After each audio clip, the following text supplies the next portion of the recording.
ายดีสบายดีสบายดีงามเศร้าที่หาคนเลย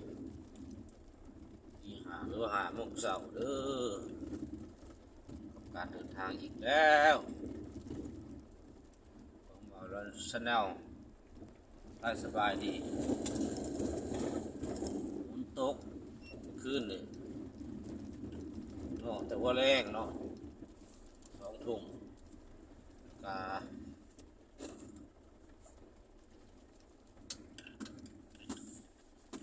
ตอนนี้ก็ยังคึมอยู่พี่น้องยังคึมมืดประมวลอยู่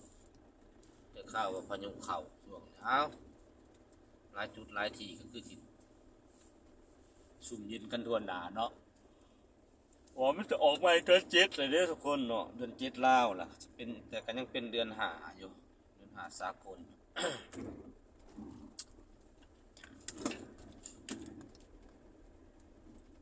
เดือนพฤษภาคมวันที่17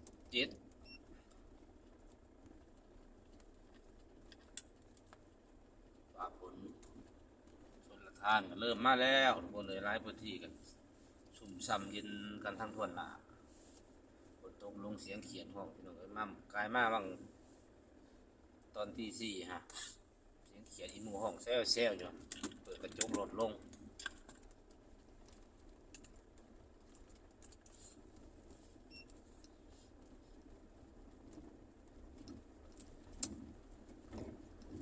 ก็เริ่มเห็น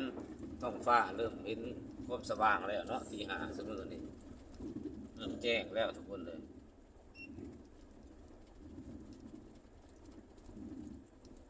เดินทางคือก้าวแต่ละมือเป็นแบบนี้บางมือก็ไปนอนแสดงบางคืนก็นอนวิลาถ้าคืนใดวันใดนอนวิลาก็ออกแต่เช้าเท่านี้แต่ทุกคนเลยอากาศตอนเช้าอากาศดีทุกคนเอากระจกลงเอา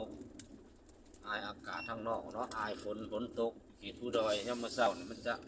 อากาศเย็นสบายเอากระจกลงไม่ต้องเปิดเอง เย็นสบายเอาอากาศบริสุทธิ์พี่น้องเอ้ยธรรมชาติอากาศเย็นภูเขาลำเนาไผ่เขตผู้ดอยทายสบายดีทุกคนน่ะเรียกไก่ขัน